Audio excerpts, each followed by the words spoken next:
In 1998, a young Sony Pictures executive named Yair Landau was tasked with securing the theatrical screen rights to Spider-Man. His company had DVD rights to the web slinger but needed the rest in order to make a movie. Marvel Entertainment, then only a famed name in the comic book world, had just begun trying to make film deals. The company was fresh out of bankruptcy and desperate for cash, so its new chief, Ike Perlmutter, responded with a more audacious offer. Sony, he countered, could have the movie rights to nearly every Marvel character, Iron Man, Thor, Ant-Man, Black Panther and more, for $25 million. Mr. Landau took the offer back to his bosses at Sony, whose response was quick and decisive. He recalled in an interview, "Nobody gives a sh about any of the other Marvel characters. Go back and do a deal for only Spider-Man." Marvel, sensing an opportunity to undo a deal it had long hated, pounced. Mr. Feige met with Sony motion picture chief Amy Pascal for lunch in the summer of 2014 and pitched her on letting Marvel produce the next Spider-Man movie.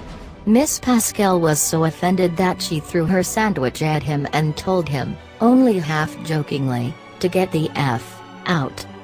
If you had $25 million laying around in the 90s, you could have purchased the movie rights to all of Marvel's characters. Sony definitely had that kind of cash to spare, but the company passed. You have to believe they regret it now. The story comes from Wall Street Journal reporter Ben Fritz, who is set to release a book about the movie industry called The Big Picture, The Fight for the Future of Movies.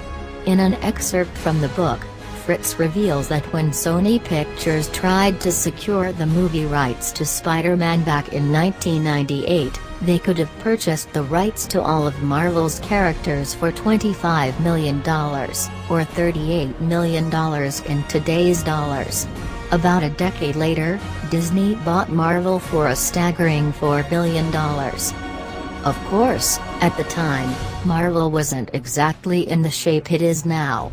Back then, Marvel was struggling and declared bankruptcy in 1996.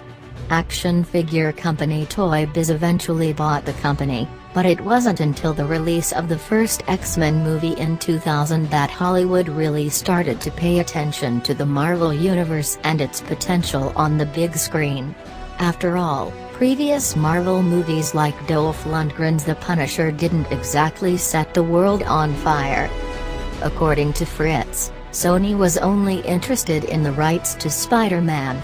Marvel countered with the rights to all of their characters, or at least the big ones, but a Sony executive reportedly said, "Nobody gives a s about any of the other Marvel characters.